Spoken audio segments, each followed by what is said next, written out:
அதன் அடிப்படையில் வெப்ப அபாயம் என்று ஆய்ந்து அதற்கான கருத்துக்களை பரிமாறுவதற்காக இங்கே ஒவ்வொருடைய கருத்துக்களையும் கேட்டறிந்து எப்படி மக்களை பேணி காப்பது, மக்களுக்கு இந்த வெப்பத்தால் ஏற்படுகிற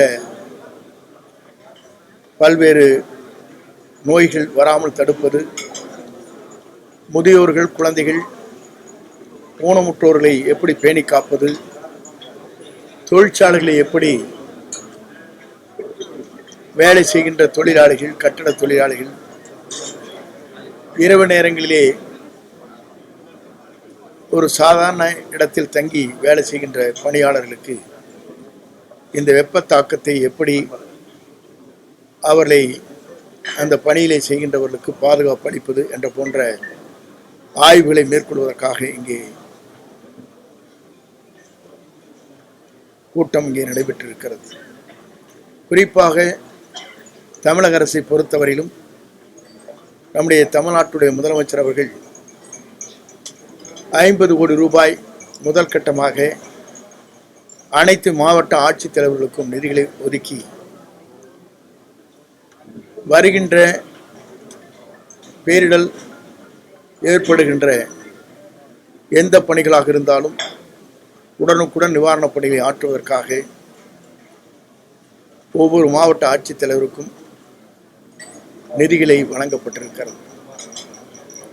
அதே நேரத்தில் நம்முடைய தென்மேற்கு பருவமழை குறைவாக இருப்பதால் நீர்நிலைகள், அணைகள் நீர் பற்றாக்குறை இருப்பதால் குடிநீருக்காக எப்படி செயல்படுத்துவது, கால்நடைகள், விவசாயத்தை எப்படி பாதுகாப்பது என்கின்ற முறையில் அந்த பணிகளை ஆய்ந்து வருகிறார்கள். வடமேற்கு பருவமழை வருகிற போது அதை எப்படி அந்த தாக்கத்தை சரி செய்வது, அதிலிருந்து மக்களுக்கு எந்த இடர்பாடுகள் இல்லாமல் காப்பாற்றுவது என்ற நிலையை மனதிலே கொண்டு அந்த பணிகளை நிறைவேற்றுவதற்கும் நம்முடைய பேரிடர் மேலாண்மை துறையின் மூலமாக புதிதாக 55 கோடி ரூபாயிலே பொலிவோடு பயிற்சி மையங்கள், ஆராய்ச்சி மையங்கள் போன்றவர்களை உருவாக்கி உடனுக்குடன் மக்களுடைய வெப்பநிலை, பருவமழை அனைத்தும் மக்களுக்கு உடனுக்குடன் தெரிந்து கொள்வதற்கான நடவடிக்கை மேற்கொள்ளப்பட்டிருக்கிறது. அதற்கான பணிகளை முதலமைச்சர் அவர்கள் துவங்க இருக்கிறார். இந்த பயிற்சி உண்மையான இங்கே அவங்களுக்கு பயனுள்ளதாக இருக்குங்க. இந்த சென்னை மாநகராட்சி பொறுத்தவரை அவங்களும் இருக்காங்க. இப்போ மற்ற டிஸ்ட்ரிக்டில் குறிப்பாக ஒரு சில மாவட்டங்கள் பார்த்தீங்கன்னா இந்த விருதுநகர் மாவட்டம், ராம்நாடு மாவட்டம், இவங்களாம் பார்த்தீங்கன்னா தொழில் ரீதியாகவும் அவங்களுக்கு பிரச்சனை இருக்குது. விருதுநகர் பொறுத்த வரைக்கும் சிவாசி இந்த பட்டாசு தொழிற்சி அவங்க எப்போவுமே வெப்பமாக இருக்குது அந்த பூமியினால. இப்போ அந்த மாதிரி அவங்களுக்கான ஸ்பெஷல் இது நம்ம பேரிடர் மேலாண்மை துறை சார்பாக ஏதாவது பண்ணுறோமா? பேரிடர் மேலாண்மை பொறுத்தவரையிலும் ஒவ்வொரு மாவட்டத்திற்கும் ஒவ்வொரு வித்தியாசமான வெப்பநிலைகள் இருக்கிறது. நீலகிரி, கொடைக்கானல் போன்ற பகுதியில் வேறு, அதே போல் ஏற்காடுக்கு வேறாக இருக்கும். அதே போல் சில பகுதியில் நீங்கள் குறிப்பிடுவதை போல ராம்நாடு, அங்கே பார்க்கின்ற போது ராம்நாடு, விருதுநகர் போன்ற பகுதிகளில் நீங்கள் சொல்வதை போல வெப்பநிலை கூடுதலாக இருக்கும்.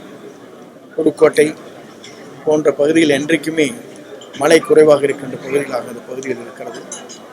அதற்காகத்தான் இது போன்ற கருத்துக்களை கேட்டு மாவட்ட வாரியாக மாவட்ட ஆட்சித்தலைவருடைய பரிந்துரையின் பேரில் முதலமைச்சருக்கு பல்வேறு கடிதங்கள் அனுப்பப்பட வேண்டும், என்ன நிலை இருக்கிறது என்பதை முதலமைச்சர் ஆய்ந்து வருகிறார். ஒவ்வொரு மாவட்ட ஆட்சித்தலைவருக்கும் உடனடியாக நாள்தோறும் என்ன நிலைமைகள் இருக்கிறது என்பதை நாள்தோறும் ஆய்வு பணிகளை மேற்கொண்டு வருகிறார்.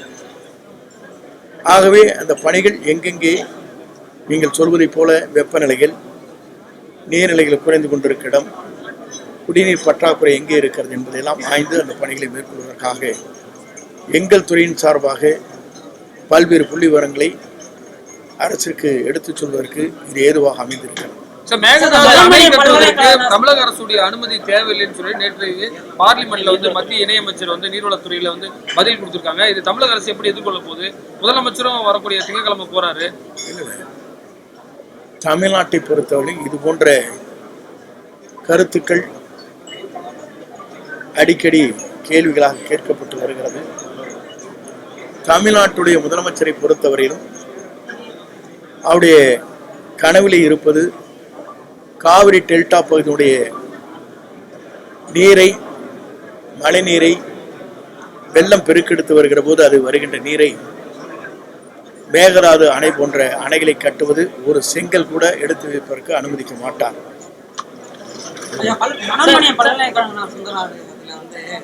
தமிழ்தாய் வாழ்த்து 3வது இடத்துக்கு பாடப்பட்டிருக்கு. தமிழ்நாடு அரசு தொடர்ந்து தமிழ்தாய் வாழ்த்துக்கு முன்னுரிமை அளிக்கப்படாத நிலையே இருக்குது ஒரு குற்றச்சாட்டு. இதில் எங்களை பொறுத்தவரையிலும் ஆளுநரை முதலில் தமிழ்தாய் வாழ்த்து பாடியதற்கு பிறகுதான் ஆளுநர் உரை ஏற்பட்டது என்பது நீங்கள் அறிவீர்கள். ஏதோ ஒரு இடத்திலே நடைபெற்றது, இப்போ திடீரென்று கேட்கிறீர்கள். அதற்கான இந்த துறையினுடைய உயர்கல்வித்துறை அமைச்சர் அதற்கான பதிலை அளிப்பார். சென்னை முழுவதும் நடைபெற்று வந்தது, அது முழுமையா முடிவடைஞ்சிருக்கா? வடகிழக்கு பருவமழையை சென்னையில எதிர்கொள்வது நம்ம என்ன மாதிரி முழுமையா முடிஞ்சது? ஏன்னா அவங்களே 80%